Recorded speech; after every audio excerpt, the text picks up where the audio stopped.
ਤੁਹਾਡਾ ਹੈ ਵਜ਼ਨ 55 ਕਿਲੋ ਹੈ, ਤੁਹਾਡੇ ਜੋੜਾਂ ਦਾ ਦਰਦ ਪਿਛਲੇ 3 4 5 ਸਾਲਾਂ ਤੋਂ ਫਰਕ ਨਹੀਂ ਪਾਉਂਦਾ ਪਿਆ ਤੇ ਤੁਹਾਡਾ ਬਲੱਡ ਜਿਹੜੇ ਵੱਧਦਾ ਹੈ ਬਲੱਡ 180 90 200 ਤੱਕ ਸ਼ੂਟ ਹੋ ਜਾਂਦਾ ਹੈ ਤੇ ਤੁਸੀਂ ਮੇਰੇ ਕੋਲ ਹੈ ਇਹ 23/4/2005 ਪਹਿਲੀ ਦਫਾ ਹੈ ਮੁੜ ਤੁਸੀਂ 2/5/2025 ਦੇ ਪਹਿਲੀ ਦਫਾ ਹੈ ਚੋਣ ਫਰਕ ਪੈ ਗਿਆ ਦੂਜੀ ਦਫਾ ਇਹ ਲੱਗਦਾ ਕਿ ਜਿਵੇਂ ਸਾਰੀ ਮਰਜ਼ਾਂ ਲਿਖੇ ਤੁਹਾਡੇ ਖਾਤੇ 'ਚ ਪਈਆਂ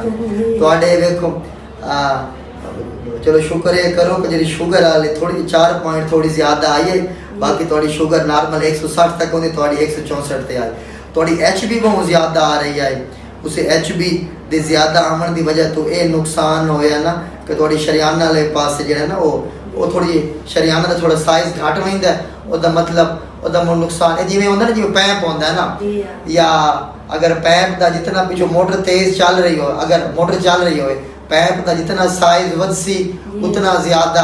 ओदा पानी दी स्पीड घट हो सी अगर वो जितना तंग हो सी पैप तो पानी बिल्कुल प्रेशर दी कार गुजर सी ब्लड प्रेशर ही है पिया कि जड़ा है ना जितनी शरियाना तंग हो से उतना ज़्यादा जड़ा है ना वो हो सी मतलब ब्लड प्रेशर जड़ा बदल दे हो सी। अच्छा एक मैं थोड़ा टेस्ट कराया ASO टाइटर इसका मतलब ये होता है ये जड़ा है ये जोड़न दे उत्ते ये सोजिश वाला ये अलामत शो होंदे भाई ਜਿਹੜਾ ਇੱਕ ਉਹ ਆਉਂਦਾ ਬੈਕਟੀਰੀਆ ਆਉਂਦਾ ਤੇ ਇਹਦਾ ਬਾਅਦ ਦਫਾ ਜੋੜਾਂ ਦੇ ਉੱਤੇ ਅਟੈਕ ਕਰਦਾ ਉਹ ਮੈਂ ਤੁਹਾਡਾ ਟੈਸਟ ਕਰਾਇਆ ਥੋੜਾ ਨੈਗੇਟਿਵ ਆਇਆ ਬਾਕੀ ਮੈਂ ਤੁਹਾਡਾ ਗੰਠੀ ਵਾਲਾ ਟੈਸਟ ਕਰਾਇਆ RA ਫੈਕਟਰ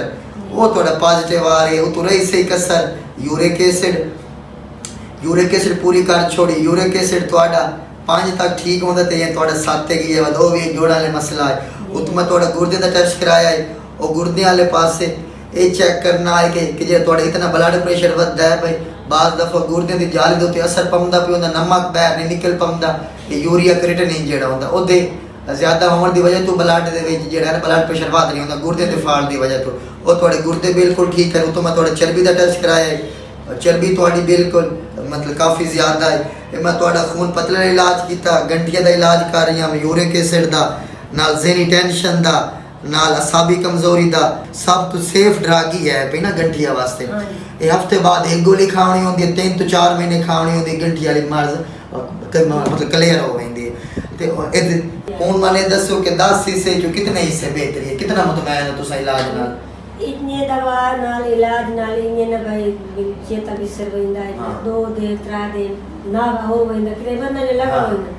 ते गोली ना खाओ नाल मोड़ इन वो थोड़ा बहुत दिन हो होंदा है लेकिन जब दवाई चलती है बिल्कुल ठीक होवे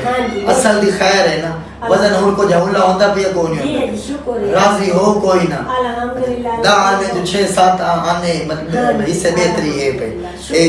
जेड़ा जिले 3 महीने कोर्स हो गए ना गंठिया दा देखो तोड़ी पहले मर्ज दे इलाज तो पहले दवाई खावन तो पहले तशखीस होना जरूरी है मैं थोड़ी वो दवाई तजवीज़ की थी देखो ना गंठी वाली दवाई तो गंठी वाली मर्ज है खुशियां वापस आई कोई नहीं आई एक पास ये करनी पड़ी चलो चलो चेक कर लेने हुन खुशियां वापस आई कोई नहीं आई हां जी अल्हम्दुलिल्लाह दिल दी धड़कन बहुत तेज होंदी है वो किवें पे ये हुन क्या कर ले हुन अगों 2 हफ्ते बाद 10 दिन बाद कुर्बानी आंदी पे खुशियां इन कोई ना कुर्बानी दी जी अल्हम्दुलिल्लाह अच्छा ठीक है खुशियां हर दिल नसीब अच्छा अच्छा दसो धड़कन बहुत तेज होंदी है वो किवें हुन होंदी है कि अंगियारी बहुत होंदी है वो कुछ बेहतर है हां जी अच्छा मन बाकी दस हां अच्छा दसे सो जेडी पैर दी तली नु भाव होने लगदी है वो बिल्कुल ठीक है ना चलो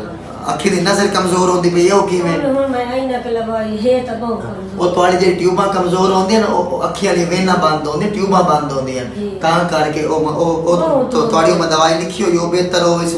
सारे मसले 1.5 to 2 महीने दे अंदर तुसा क्लियर हो इसो पहले हां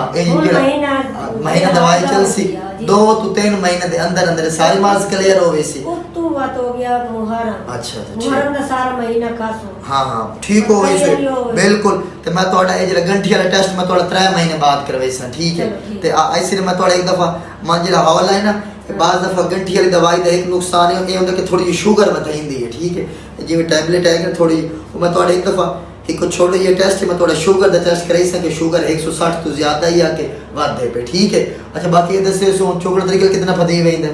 नहीं कोई चलो ठीक नहीं चलो ये दवाई हूं थोड़ी महीने दी इकट्ठी दवाई लिख सो अल्लाह खैर करे से बेहतर होवे ठीक हो